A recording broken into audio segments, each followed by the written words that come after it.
เอาอันนี้แหละไปช่วยอันนี้เข้ามาแต่วัดเนาะเพิ่นเอิ้นผ้าอย่างผ้าเข้าถอยยันวะเสื้อถ้วยเนี่ยเสื้อถ้วยนี่ซื้อจ่ายนี่ซื้อแล้วลงปีใหม่ซื้ออยู่ไหนท่าแขกบ่ท่าแขกนี่บ่ บาท โอ้อยู่สวรรค์มาบัดนี้สิมาเบิ่งสาวหน้าตาลตำฮูกนี่ตำเป็นคู่คนได้เนาะรุ่นซ้ำพวกน้องนี่ก็ว่าอยากเป็นคู่คนเนาะแม่น3ปีพุ่นปอด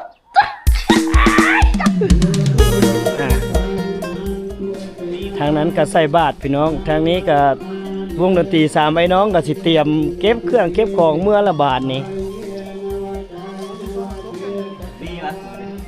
ได้จักล้างมื้อคืนดิ20ไปโอ้ได้20ไปล้างพุ่นบ่แต่ละงานก็ประมาณนี้บ่แต่ละงานก็ประมาณนี้บ่เลยว่าจังได๋งานนี่งานน้อยแม่นบ่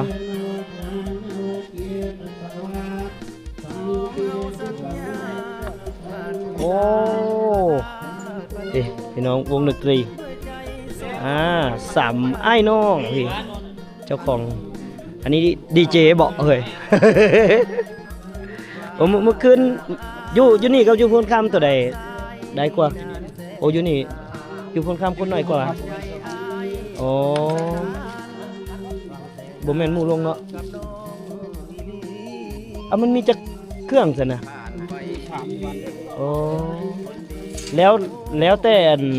ประมูลกันบ่หรือว่าจังได๋หรือว่าแล้วแต่บ้านเพิ่นสิให้ไผก็ให้เนาะแบ่งงานกันเฮ็ดน่ะได้จังอยู่รอดนำกัน บุญนั้นเด้บ่ได้ไปบ่บ้านก็หน้าห้างบ่ได้ไปเนาะมันต่อเนื่องเนี่ยพวกเนาะคือมื้อนี้แหละนี่เอาเรียบร้อยไปหาน้องรัดกันลุกบ่ได้เอ้ยแล้วว่ะปานนั้นเพิ่นเว้าจังซี่ได้เดี๋ยวเฮาสิเฮ็ดขันใส่บาตรให้ว่ะคักนะไปหาแล้วยังนอนบ่ตื่นอยู่เว้ยตื่นแล้วเดี๋ยวนี้เนาะเอาพี่น้องนี่ก็คือวัฒนธรรมลาวฮีตของประเพณีลาวเนาะการหาอยู่หากินอยู่จุดนี้กับวงดนตรีที่รับไซอยู่ภายในบ้านนาตาลก็สิประมาณนี้เนาะบุญปีใหม่นี่สิเป็นงานใหญ่ๆอยู่นี่ก็สงกรานต์พี่น้องสงกรานต์เป็นงานใหญ่ที่สุดอยู่ในเขตนาตาลเพราะว่านาตาลก็มีสถานที่ท่องเที่ยวนั่นก็คือถ้ำกองรอเนาะเขาเจ้าก็ไปเฮ็ดบุญอยู่หั่นก็โอ้ได้ขายดีอยู่ได้พี่น้องเอ้ยงานนึงก็บ่ต่ำกว่า 4-500 ลังได้นี่ก็เบิดไป20แก๊สนึงก็ 3-4 แสนก็ได้หลายเติบอยู่เนาะก็สร้างวิเทศงานทำได้เสยเนาะวัยหนุ่มวัยบ่าวสาวเพิ่นก็ได้ลิ้นได้เที่ยวแต่เฉพาะแต่งานวัดเนาะอยู่นี่สิบ่มีเทคบ่มีบาร์บ่มีสถานที่บันเทิงใดๆเลยเนาะนอกจากงานวัดแบบจังเฮาเห็นคือ EP ก่อนที่บ่ได้เข้ามาถ่ายแหละก็คือเป็นเอาวงดนตรีมาเปิดอยู่กลางแจ้งคล้ายๆกับเทคแต่ว่ามันก็สิเป็นเฮ็ดได้เฉพาะงานวัดเนาะเดี๋ยวเรามาเบิ่งปิดท้ายรายการโดยภาพของชาวพุทธลาวเนาะตอนนี้เพิ่นก็กำลังใส่บาตรกำลังหยาดน้ำเนาะ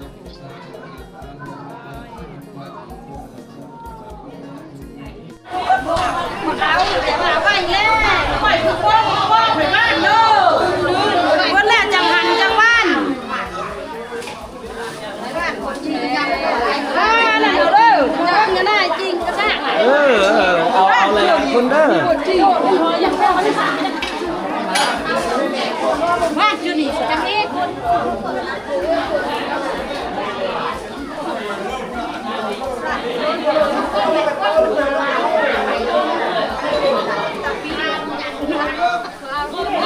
ได้เลย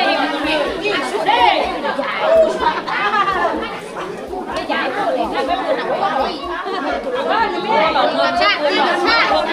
จริงของมันนี่หรอแล้ว น้อยโบราณเนาะ จำเขา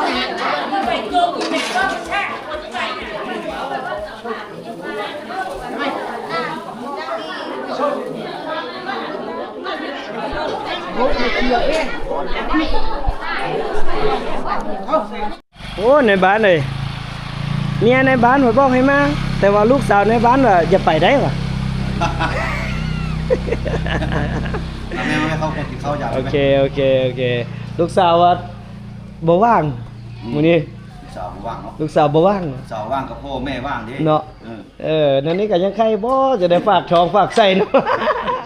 โอ้ผู้ทำคุณมีอันนั้นอีกเลยพี่น้องพุ่นนะโอ้ตำหูกเนาะตำหูกเดี๋ยวเข้าไปเบิ่งกัน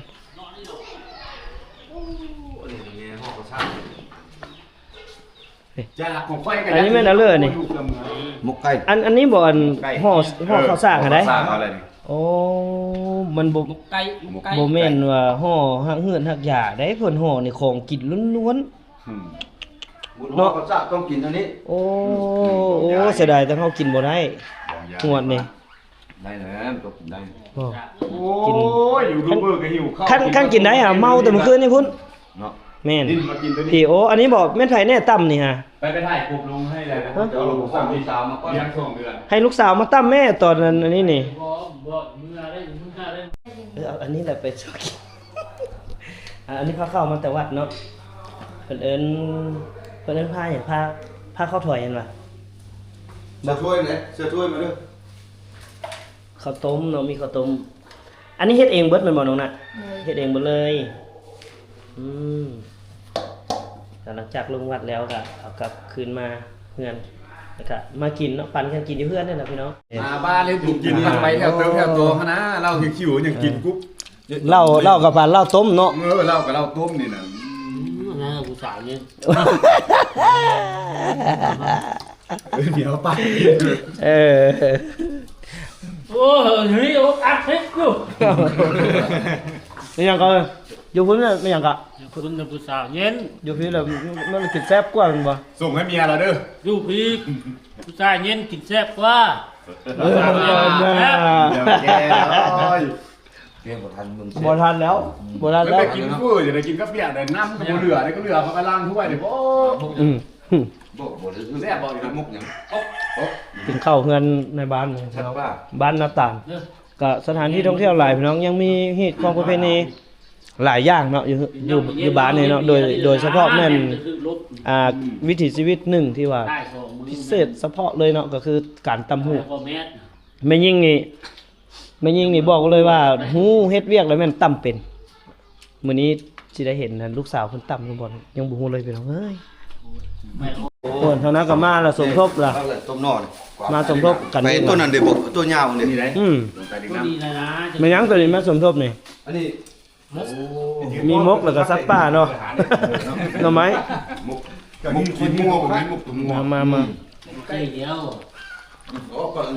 ตัวดิน มาแถวนี้นี่ อาหารการกินอุดมสมบูรณ์เนาะข้าวน้ำซ้ำ ตัว ปลา ดินตัวดินองค์ฮักเนาะก่อน ลูกสาวในบ้าน โอ้นี่ก็เอามาซอยอีกละฮะตำหุกเป็นบ่เป็น สามคนแม่ บ่เสื้อเดี๋ยวตำให้เบิ่งหน่อยเด้อโอ้ก็เอามาหลายแท้เฮ็ดใดมันสิเหลือเอามันหลายนะนี่เดี๋ยวสิเหลือเลย มันไก่พันกันเนาะเปิดบุญหัวเข้าอ่อน นี่แหละบุญ มัน มาบุญนี่สบายเลยแถวนี้บ่บุญก็สบาย บุญหิวข้าวย้อนเนาะ โอ้บ่บุญก็ได้กินอยู่ นั่นบุญหิวข้าว ยังงั้นโอ้ยข้านเนี่ยก่อนนี่ เราจะมาหมกไก่ โอ้เหลือโต๊ะเลยแท้บาทนี่ แต่แนวได้ยิ่งกว่าด้วยบุกเรือ เหลือโต๊ะเลยแท้บาทนี่ อุ่นแหม เอาผู้ใดกินแน่ก็เย็นนะแม่น่ะก็ได้ มาแม่ ไปจัดงานนี่อะไร ตุ๊กนั่งยังไงเฮ้ย หลังจากลงจากวัดมาค่ะซุ่มนุมกันกินข้าวกินน้ำเนาะเฮ็ดบุญเฮ็ดทานแล้ว กินเราบุญวายจะได้มุ่งเพื่อปล่อยรัดเพื่อผู้ดอกบัด เขามีมูก็ฟอดมาครึ่งเลย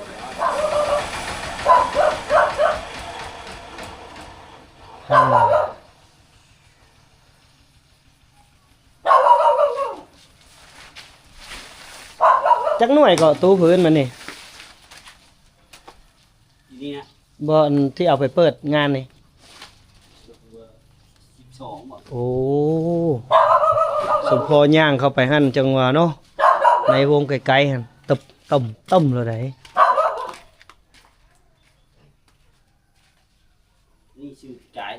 อืม ซื้อแล้วลงปีใหม่ ซื้ออยู่ไสท่าแขกบ่ท่าแขกนี่ ห บ่ วาน โอ้อยู่สวรรค์ บริษัทฟ้าใส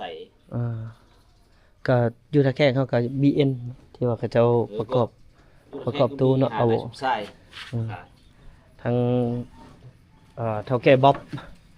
ที่ว่าเฮ็ดเกี่ยวกับตู้เครื่องเสียงวงดนตรีเพิ่นก็ BN Sound นะพี่น้องอยู่ท่าแขกโอ้เพิ่นได้รับงานหลายสมควรบ่เตียงก็เคยไปฮานเพิ่นหลายเทื่ออยู่ไปเบิ่งเครื่องเสียงของเพิ่นโอนทางนั้นก็มาอีกล่ะ เขาแม่เขาเลยล่มพันอ่ะ เออ ล่ม มันบวมอยู่หั่นน่ะเนาะก็ เด็ก บริการไก่สุดฮอดใส่นี่ เคยไก่ไปสุดฮอดบ่บันทงโอ้ฮอดวังหินฮอดวังหินกับปีใหม่เนาะปีใหม่ลาวเฮานี่ก็อยู่ถ้ำของรอพี่น้องแม่นบ่อยู่ถ้ำของรอนี่ก็ลงเนาะคู่ปีกายนี่ก็ลงก็โอ้ม่วนซื่นหลายได้วงดนตรีเพิ่นก็คนเต็มตลอดล่ะคนเต็มอีกคันหนึ่งก็ตู้เพื่อนกับคนมาเนาะทั้งเครื่องเสียงทั้งเอียงเปิดเมื่อคืนนี่ก็ว้าโตลำวงสารวันจัดไปดีเจล้วนๆวงนี่บ่มีเสพสดอีก แต่ว่าวงนี้นี่หมานผู้สาวแฮงเต็มคันได้เปิดแล้วแม่นมาเต็มเพื่อเขาเจ้ามาแล้วแม่นเฮาอยากนอนแล้วพี่น้องเอ้ยแถวนี้น่ะเขาเจ้ามาดึกอีหลีคันเทียบใส่เวลาก็อยู่ลาวเขาเอิ้น11โมงประมาณ11โมงหา12โมงคันไทยก็สิว่า5ทุ่มถึงเที่ยงคืนเขาเจ้ามาแต่ว่าเขาสิกินเดึกเนาะ แม่3-4 โมง 3-4 โมงแม่นธรรมดาแต่เฮาอดบ่ได้ละกลับละเอาไปแบบนี้นี่ก็หลังจากแล้วงานเนาะก็ยังดีได้พี่น้องยังดีที่ว่าอยู่บ้านเพิ่นน่ะยังมีแบบคนเฮ็ดเครื่องเสียงวงดนตรีเนาะเวลามีงานนั้นงานนี้ก็บ่จำเป็นต้องได้ไปจ้างอยู่บ่อนอื่นเลยก็ราคามันก็อาจจะบ่แพงเกินไปเนาะแต่ว่าคนที่เฮ็ดกับเครื่องเสียงวงดนตรีนี่เป็นคนที่ถือว่ามักที่สุดเลยจังเฮ็ดได้บ่ซันนี่โอ้ยากเพราะว่ามันหลายเวียกสมควรเลยแหละมันหลายเวียกอีหลีเตรียมไปทางเลอนี่เตกะต้ากะยังนี่คักเนาะนี่อันนี้เขาเอิ้นว่าเลย แล่วันโนกฮะกะแล กันแล่แต่วันโนกกะแลเ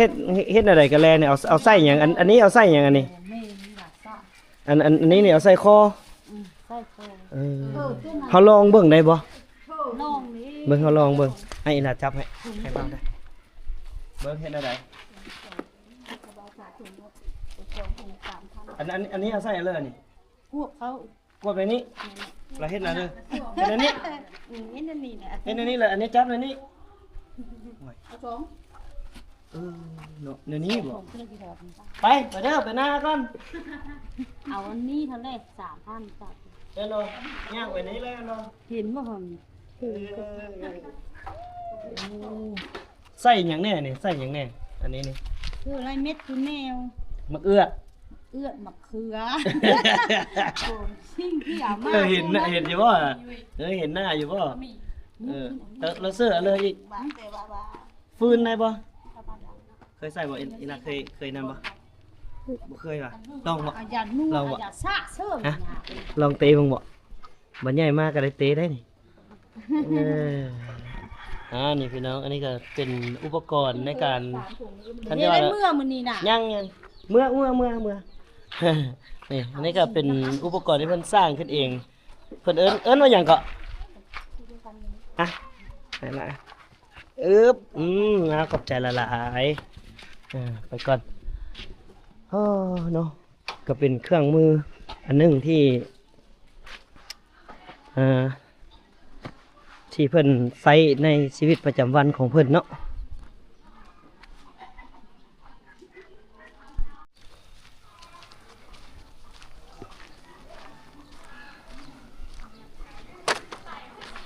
เอ้าน้ำฝนสิไปไสเป็นไงได้ตำหุ้งให้ข้าเจ้าอยู่บ่บ่นะได้ตำหุ้งให้ข้าเจ้าอยู่บ่บ่ตำให้ข้าเจ้าซ้ำแหมกินกุยแตะกินกุยแตะโอ้ยเอ้าเข้ามาเบิ่งผู้บ่าวทางนี้มาแล้วบ่ฮะผู้บ่าวมาแล้วบ่ทางนี้อ่ะโอ้ไอ้หนุ่มเสื้อขาว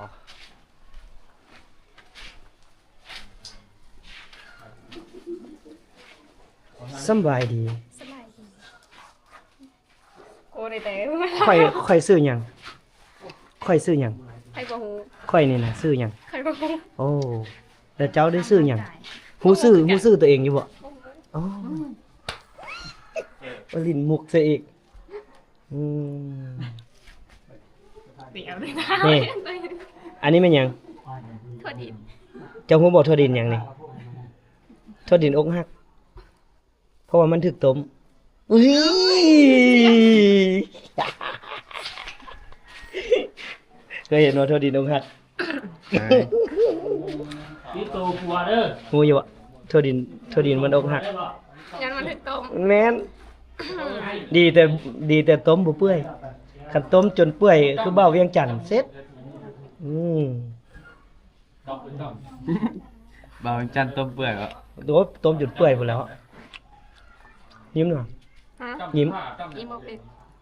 ว่าคันบ่เป็นเด้อ หัวเอาไปได้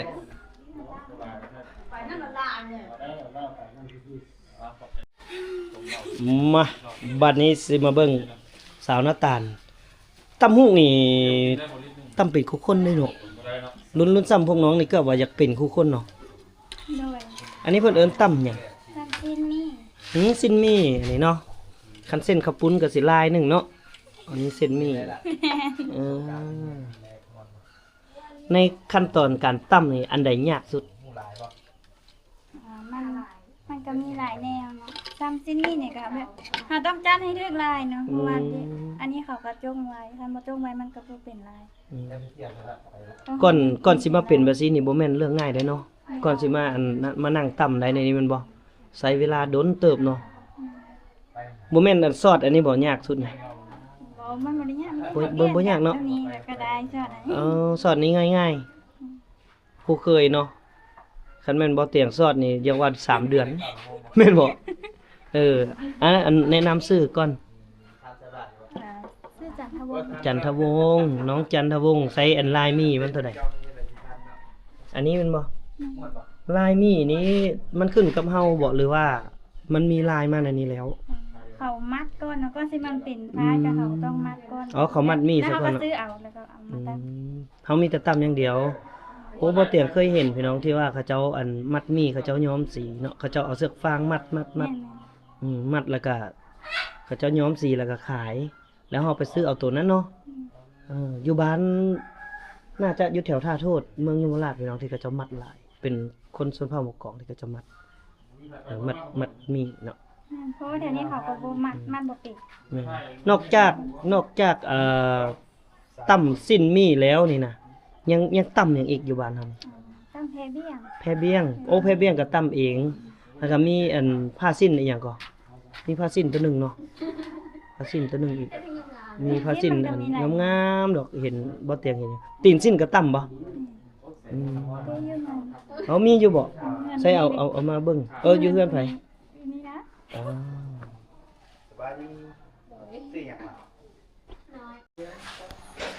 สบายดีพอเดาออกอยู่ว่าสินค้าหยัง หน้าออกแล้ว เนาะแต่ว่าเฮาบ่ปากเนาะ เลย มันคือความลับ ถ้าอยากรู้ต้องเบิ่งคลิปนี้ให้จบ เลย อืมคันกดไลค์ให้ในแห้งคักแม่นบ่ แม่นกดไลค์กดแชร์คอมเมนต์ได้เลย นั่นคอมเมนต์พร้อมหมดต้องจังซั้นบ่ซั้นนี่บ่ได้เห็นสินค้าของ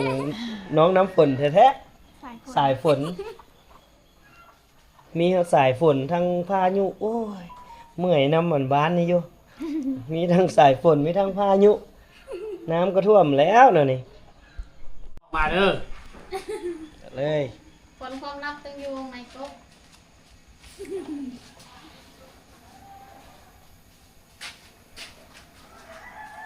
อย่าหาว่าแม่ รับตารับตาเพื่ออันสิได้เห็นได้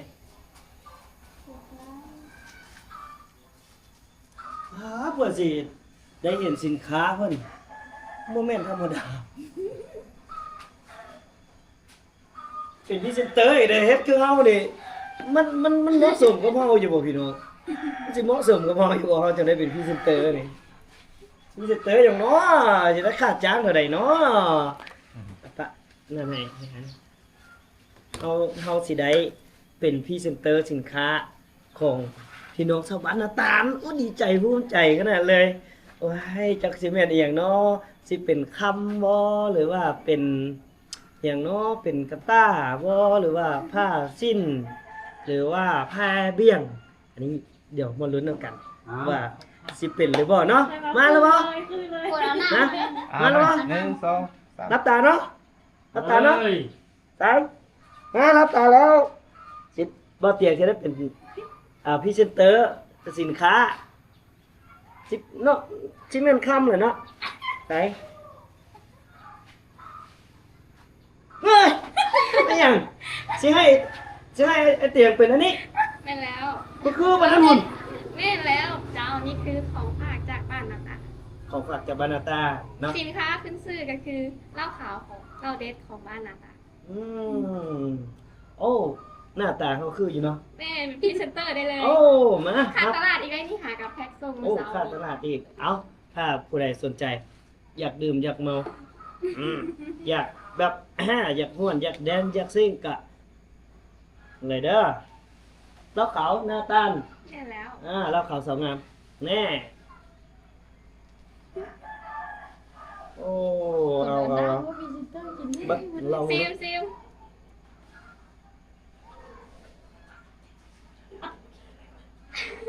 ด้เอาน้ำมาไว้ละ เอาหน้าเหมือนคนเลย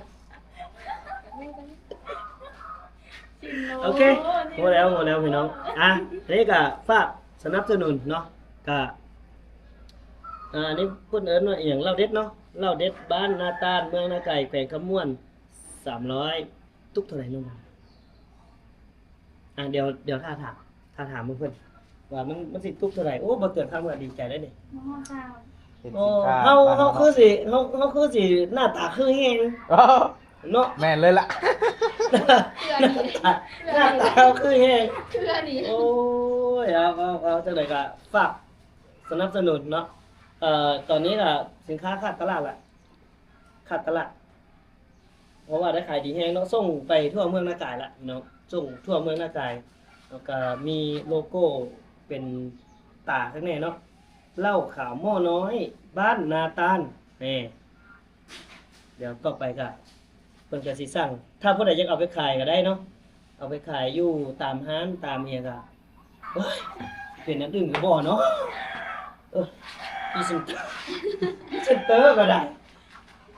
โอเคนั่นละผู้ใดสิจับ โอ้ยยังไงวันนี้มันบอกแล้วอ่ะ บ่ นี่เนี่ยมึง น้อยน้อย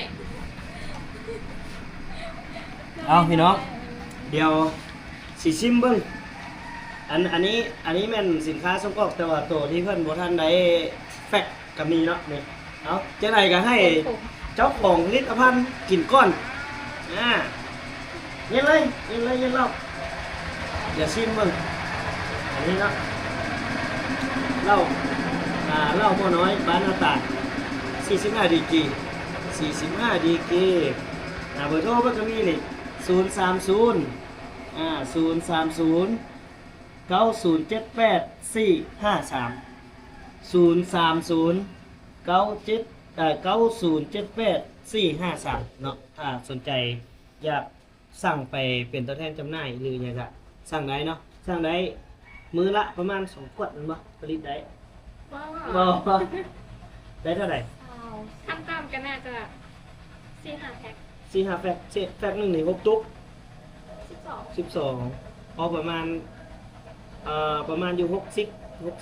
70ตุ๊กเนาะแต่ว่าถ้ามีตลาดกว้างขวางกว่านี้เพิ่นก็น่าจะขยายหรือว่าเพิ่มกำลังผลิตเนาะเอาลองซิมเบิ่งลองซิมเบิ่งซิมก่อนเด้อสีหน้าโอ้มือจนเส้นโอ้มือจนเส้นมือจนเส้นมือจนเส้น โอ้เป็นตาแซ่บเป็นราคา แซ่บแท้คนนี้เย็นแซ่บโอ้ขึ้นหลายน้ำขึ้นในบ้านนี้ได้มาเอาเบิ่งจักบาทหนึ่งหอมบอกได้เลยว่ากินแล้วจะวินเวียนศีรษะตอนที่กิน แต่มื้ออื่นบ่เมาแล้วนั่นวะ บ่เป็นหยัง บ่เป็นหยังเนาะ แม่นมื้ออื่นจิ๊บๆสบาย เพิ่นว่ากินมื้อนี้เมามื้ออื่นกินมื้อนี้กินเบิดคืนก็ได้ แต่มื้ออื่น กินมื้ออื่นไปเรียกได้ปกติ โอ้ดีปานนั้นบ่ แม่นเสียงในสมองปวดโป่งเลย โอ้บ่เมาดอกมีแต่วินหัวกับปวดฮะบ่เมาอ่ะเอาก่อนเด้อตะกองเด้อ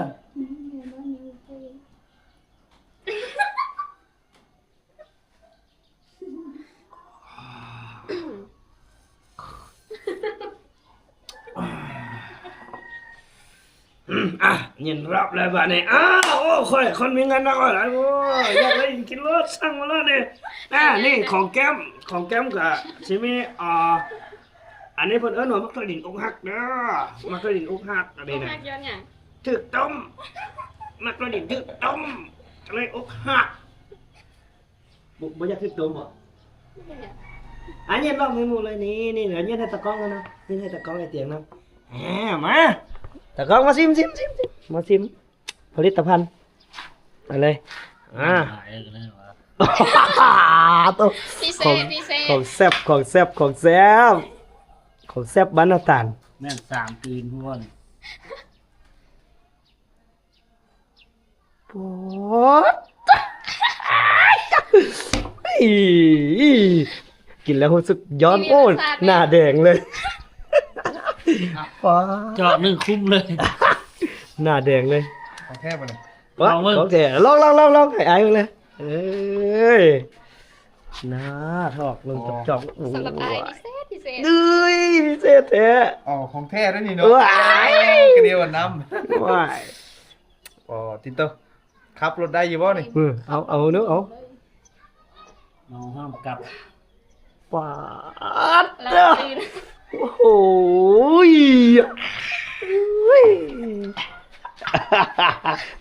45 ดีกรีนะ เดี๋ยวสิ เอา ยืนให้สองสาว โอ้ให้สองสาวอีกบานนี่เอาจวดเอา กินน้ำเดียวเด้อ กินอันเดียวเลยกินอันเดียวเลย กินน้อยเอา เอาหน่อยเอา ปาดตัว น้อยแล้ว วัดตัว ฮอนทองวากรถ เดี๋ยวมันก็เศร้า